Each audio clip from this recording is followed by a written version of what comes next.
Hey coucou, comment ça va? Bah ça y est, c'est la rentrée. Enfin depuis un mois, hein, mais disons que moi juillet, août, je travaillais, septembre, je suis allée en vacances. Et puis bah là, nous voilà. Alors aujourd'hui, on va faire un petit bilan sur la rupture amoureuse. Parce que je sais que certaines personnes peut-être traversent une période difficile comme moi il y a 3 ans. Et puis que bah, c'est intéressant, notamment parce que sur Instagram, il y a quelques jours, 2 personnes vraiment à 48 heures près m'ont posé des questions sur comment je m'en suis remise, est-ce que j'ai des conseils à donner sur la rupture, etc. Et c'est à ce moment-là que j'ai réalisé que ça faisait jour pour jour 3 ans que j'avais vécu l'une des plus grosses douleurs de ma vie. Alors c'était le moment idéal, je pense, pour faire un petit bilan, et je vous ai donc posé des questions aussi sur Instagram pour savoir si vous aviez des choses que vous vouliez peut-être évoquer avec moi. Donc je vous invite notamment à me rejoindre sur Instagram. Mais avant, il faut quand même que je vous parle d'un grand amour que j'ai. Malheureusement, on est encore à distance, lui et moi. C'est lui. Un lama pour Noël, c'est mon 4e enfant qui sort là, voilà, il est là au mois d'octobre, il est à votre disposition, vous allez pouvoir le bercer, le câliner avant moi qui suis encore au Mexique, qui ne vais le rencontrer comme ça de visu qu'en novembre. Je vous demande s'il vous plaît d'en prendre soin. C'est évidemment une comédie de Noël, mais une comédie où il y a des personnages folkloriques, une héroïne qui en a marre des fêtes de Noël, mais marre, et donc elle veut fuir, elle va au Canada pour vivre dans le calme, dans les grands espaces, parce qu'elle en a ras le cul des festivités. Elle arrive à Saint-Jean-des-Monts. Et Saint-Jean-des-Monts, c'est tout, sauf un village normal. Des personnages atypiques, des traditions folkloriques, et aussi un lama qui débarque de nulle part et qui va faire de Lina, notre héroïne, sa nounou attitrée. Pour quelle raison? Ça évidemment faudra le lire. J'espère vraiment que vous aurez la curiosité et l'envie de plonger sous un plaid avec un chocolat chaud et mon lama pour Noël. C'est le 4e roman que j'écris en 3 ans. C'est grâce à vous, c'est parce que vous le lisez aussi. Je vous mets tout évidemment en barre d'infos. N'hésitez pas encore une fois de plus à vous exprimer sur les réseaux sociaux quand vous lisez quelque chose, que ce soit moi ou les autres. Laissez une trace de ce que vous avez lu, ça nous aide énormément. Voilà, un roman pour Noël. Les autres romans, ils sont là. Il y a toujours Rupture, Tarot et Confiture. Le bleu, c'est le premier. Ce sont les premiers pas de Camille, une héroïne maladroite, qui se poursuivent dans Biberon, Vodka et Déambulateur, le violet, et qui se termine dans Karma, Amour et Tortilla. Enfin, qui se termine, on ne sait jamais. En tout cas, qui se poursuivent dans cette trilogie où on va découvrir une héroïne qui va au Mexique. Tiens, comme c'est étonnant. Maintenant que ça c'est dit, passons au sujet de la vidéo.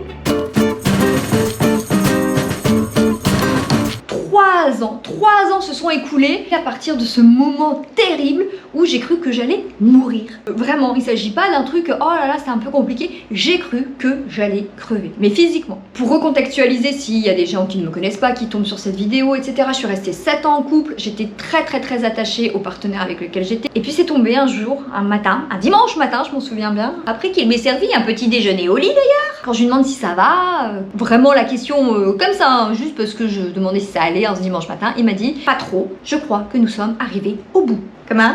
Et là, des mois et des mois de détresse, comme vous en avez déjà traversé, parce que c'est comme ça, c'est l'apanage des relations amoureuses. Ça fait souffrir quand ça s'arrête. Et 3 ans après, est-ce qu'on s'en sort? Écoutez, je suis toujours debout, on peut dire qu'on s'en sort. Allez, c'est un travail de groupe, on commence. J'ai regardé pour faire une espèce de chronologie par rapport à mon histoire et à vos questions, donc on va mixer tout ça. Alors, est-ce que tu as senti la rupture arriver et tu as tout fait pour réparer ce qui se cassait? Pas du tout. Pas du tout. Ça m'est tombé comme un 33 tonnes sur la tronche. Pas d'embrouille, pas de cris, pas de conflit. J'ai noté quand même quelques semaines auparavant 2-3 petits comportements envers d'autres personnes, mais encore une fois, tu ne sais pas et tu ne sauras pas. Même si tu poses la question, et ça a été mon cas, j'ai plutôt direct comme personne, la personne va pas l'assumer, quand bien même c'est vrai. Alors, on laisse le bénéfice du doute. À ce jour encore, je peux laisser le bénéfice du doute. Peut-être que j'ai inventé des comportements qui m'ont interrogé, qui m'ont mis inconfortable, mais c'était des pointes, donc peut-être que c'était dans ma tête. Et est-ce que donc j'ai tout fait?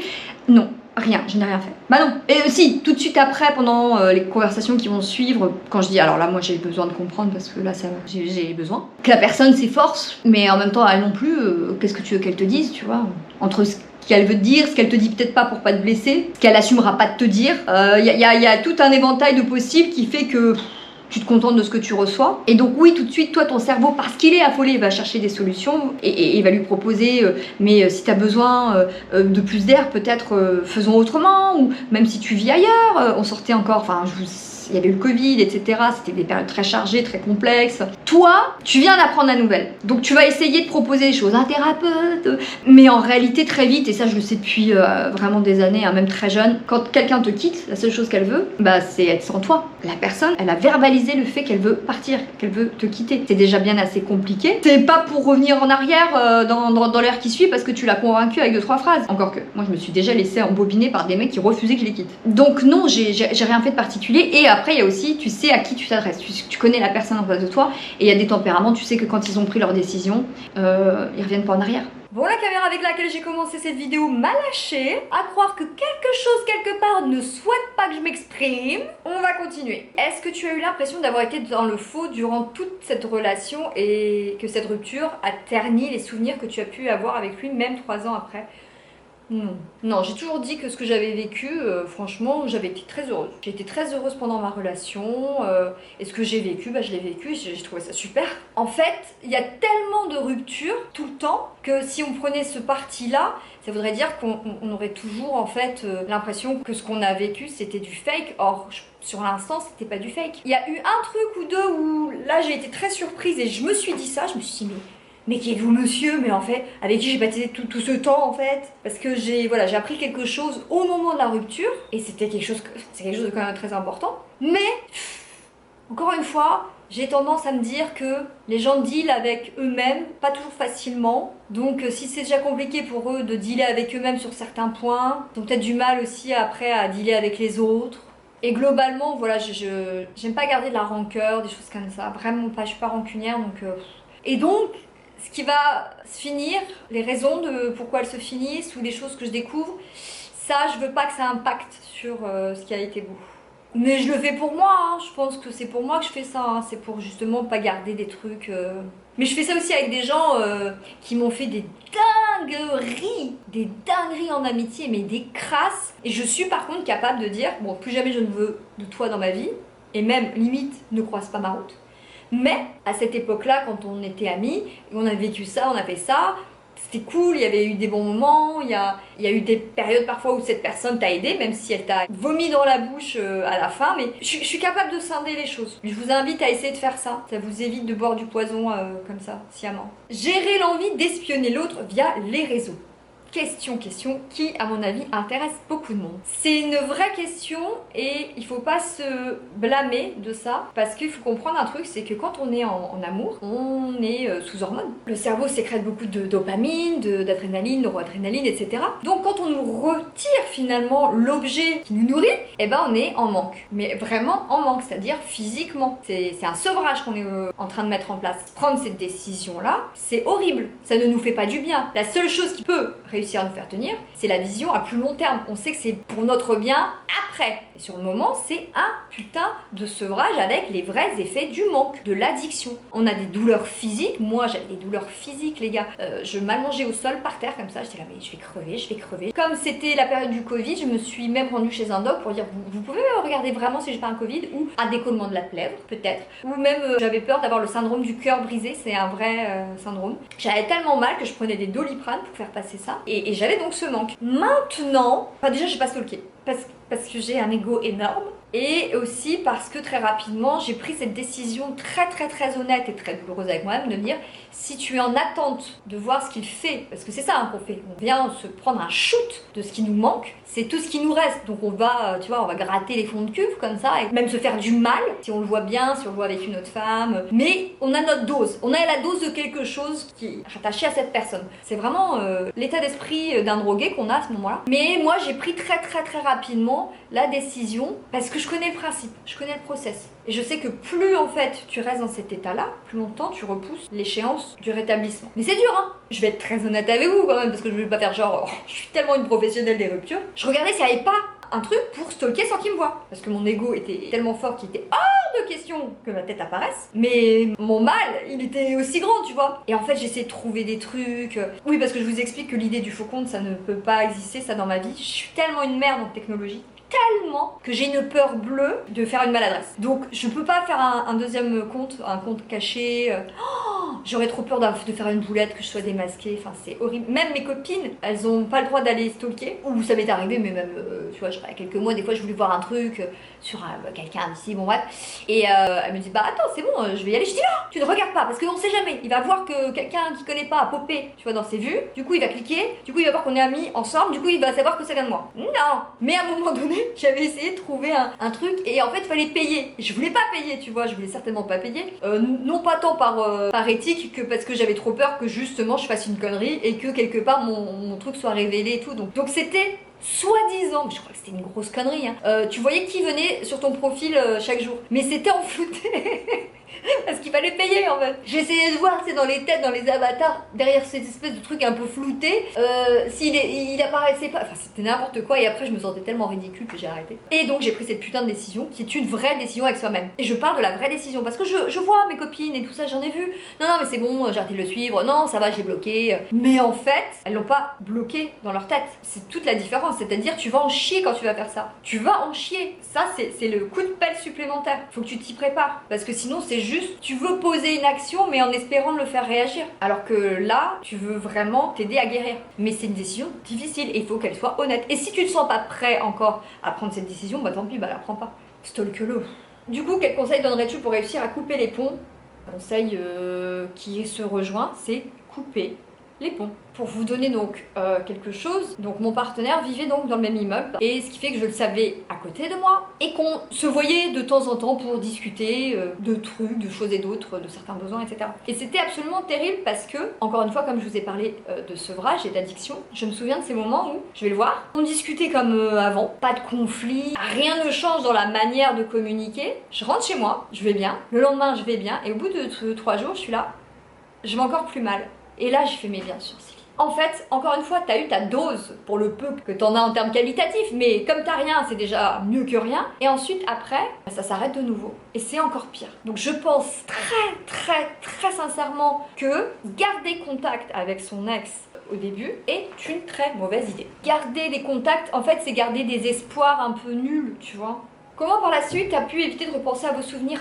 Impossible, on peut pas ne pas repenser aux souvenirs. Les premiers mois sont extrêmement douloureux en matière de souvenirs. C'était dur, c'était si dur, waouh. J'ai appelé ça aussi les premières fois sans lui. Ça me mettait des gifles, je faisais des nouvelles choses ou des choses qu'on connaît et c'était la première fois que c'était sans lui. Après 7 ans de relation. Typiquement, je fais un parc d'attractions quand je suis au Brésil. Je suis trop contente, je suis avec 2 potes à moi et sans crier gare, je me prends ça dans la tête. C'est mon premier parc d'attractions sans lui. C'est pas des flashs d'instants précis, c'est juste des sensations de je partageais ça avec lui. Il était là dans ma vie quand je vivais ça, quand je sentais ça, quand je voyais ça. Mais les souvenirs, tu les arrêtes pas. Encore une fois, tu dois les vivre. Et plus tu vas le vivre, plus tu vas le répéter, plus dans la répétition va commencer l'essoufflement. Voilà. C'est qu'à force, ça s'essouffle et ça s'estompe jusqu'à disparaître. Mais les premières fois, les premiers souvenirs, les premières réminiscences sont extrêmement violentes parce que c'est la première fois que tu le vis sans la personne dans ta vie. Alors là, arrives-tu à refaire confiance pleinement et à te donner pleinement sans retenue ni crainte depuis? Il y a quelque chose qui est sûr, c'est que j'estime que ce qu'une personne me fait vivre n'a pas à être si impactante qu'elle va venir induire mes prochains comportements, ma prochaine façon d'être avec les personnes suivantes. C'est hors de question. De la même manière que le jour où je me suis fait quitter, que j'allais dire, il peut en témoigner, qu'il vienne témoigner. D'une, je lui ai dit, je peux pas t'en vouloir de plus m'aimer, parce qu'on ne peut pas en vouloir à quelqu'un qui est là, qui réalise qu'il n'a plus de sentiments amoureux pour vous. Enfin, je veux dire, ça c'est pas une option qu'on coche et qu'on décoche sciemment, on n'a pas de bouton on-off, donc ça, tu peux pas leur en vouloir. Et je lui ai dit, moi ce qui me rend triste, c'est de ne plus être avec toi, et pas que j'ai peur de ne pas retrouver quelqu'un. J'étais convaincue que j'allais aimer de nouveau et que je serais aimée de nouveau. Donc de la même manière, il est hors de question pour moi de me dire, ok, là ce qui vient de se passer va me faire remettre en question tout mon comportement avec les hommes et tous les hommes en général. C'est encore une peine supplémentaire quoi. Déjà que j'en chie, et en plus je vais me créer des traumas et des peurs pour mes relations prochaines. Bah non en fait. Ce qui vient de se passer, ce qui est en train d'arriver est indépendant du reste de ce qui adviendra dans ma vie avec les autres hommes. Ça n'est pas concomitant. Je crois qu'on est concomitant. Voilà. As-tu pu retomber amoureuse? Si oui, longtemps après? Ce qui va avec, quand as-tu réalisé que tu étais guérie? Eh bien, réponse, quand est-ce que j'ai réalisé que j'étais vraiment guérie? Je m'en souviens très très bien les amis. Je me fais têche fin novembre. J'en chie, je fais une grosse dépression profonde, lourde, les pompiers arrivent et tout, mois de novembre en plus parce qu'on est confiné, que je cherche des solutions pour m'en sortir, je veux déménager, je peux pas, blablabla. Fin décembre, je me barre au Brésil, je reste 3 mois. En avril, donc je rentre en France, là je lâche définitivement mon appart, et début mai, je suis encore comme un SDF, hein, à me dire où est-ce que je vais aller. Comme je ne sais toujours pas quoi faire de ma vie, où aller, et que j'ai plus de toit sur la tête, vraiment pas. Donc je crois que j'ai erré un petit peu chez des gens, parce que je savais pas où aller en fait, vraiment je savais pas où aller. J'ai une copine qui sous-loue son appart, et je me dis bon bah de toute façon là il faut gagner du temps, donc je vais lui sous-louer son appart, jusqu'à temps que j'ai une révélation, je ne sais pas. Et j'arrive à la gare, il y a personne qui t'attend, mais ni à la gare, ni dans une maison. Et quand je sors de cette gare, il fait bon, c'est le printemps. Au loin, je vois des gens qui sont en terrasse. Et là, j'ai une patate. Personne n'attend ton retour. Vraiment, je suis seule. Je suis seule dans cette ville que je ne veux pas quitter, mais je trouve pas de logement, je trouve rien. Et là, je fonds en larmes parce que je suis avec ma grosse valise, épuisée physiquement, épuisée moralement. Et elle est immense et se casse la gueule, tu sais. Et là, je m'effondre en larmes comme ça. Qu'est-ce que je peux faire? Tu sais, j'ai fait déjà 3 mois de Brésil, j'ai toujours pas de plan de vie, en fait, plan de carrière.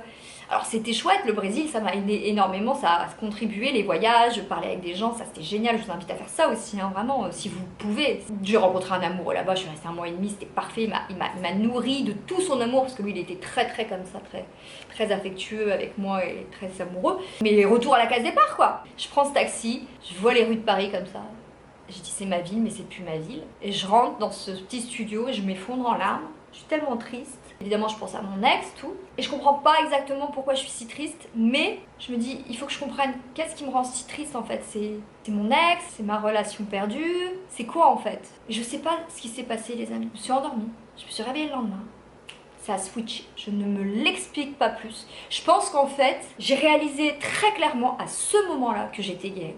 Et que si j'étais triste, ce n'était pas parce que j'étais encore amoureuse, que j'avais encore des sentiments. Pas du tout. J'étais triste de je ne sais pas quoi faire encore. Quelle direction prendre? J'aimerais rester quelque part, mais apparemment les portes se ferment parce que je trouvais pas d'appartement. J'étais déçue des pseudo-amis que j'avais soi-disant autour de moi. Donc ça c'était un ensemble qui faisait que j'étais encore un peu fou. Mais je n'étais plus triste parce que mon ex n'était plus dans ma vie. J'ai vraiment su que j'étais guérie. Donc c'était au mois de mai. Ça aura pris quoi, 8 mois c'est ça? Octobre, novembre, décembre, janvier, février, mars, avril. 8 mois. Et est-ce que je suis retombée amoureuse derrière? Bien évidemment. Il y a un chat qui hurle là. Et bien sûr, je suis retombée amoureuse et j'ai des vlogs qui peuvent en témoigner. Vous n'hésitez pas. Hein. C'est une Mexique. Vous regardez dans le début, hein, c'est chronologiquement. Le premier, c'est une Mexique. Vous assistez à cette relation aussi dont j'ai parlé. C'était au mois d'août. Je reçois des signes pour aller au Mexique. Comprendront ceux qui voudront hein, quand je parle de signes. Et comme je suis toujours en galère et que j'en peux plus qu'on me ferme la porte au nez quand je demande un logement, voilà, je décide de prendre un billet d'avion pour le Mexique. Et là, 8 jours après mon arrivée, même pas je crois, je croise la route d'un jeune homme qui est très beau. Je regarde, je lui dis oups, viens ici. Il est venu et on a fait 6 mois de relation ensemble. Et ma relation était vraiment chouette, j'en garde un super joli souvenir, vraiment. C'était parfait, ça arrivait au moment parfait, en plus ici au Mexique. Et puis voilà, 6 mois de relation. Entre deux, je me suis installée ici, j'ai acheté une maison ici. Bon, voilà quand même, moi, il y a eu de la route de fait. Et même après cette relation qui s'est finie, j'ai rencontré quelqu'un d'autre, voilà. Les gens connaissent pour certains Monsieur Bouquet de Pommes, ça va faire combien de temps maintenant? Waouh, un an et demi de relation, vous voyez, donc bon. En tout cas, voilà, merci d'avoir écouté cette vidéo, d'avoir participé également à cette vidéo. Voilà, je parle aux abonnés Instagram. Et puis, je vous embrasse. Et puis, on se dit à la prochaine fois. On se dit qu'on s'aime. Et surtout que tout passe. Tout passe. Des bisous.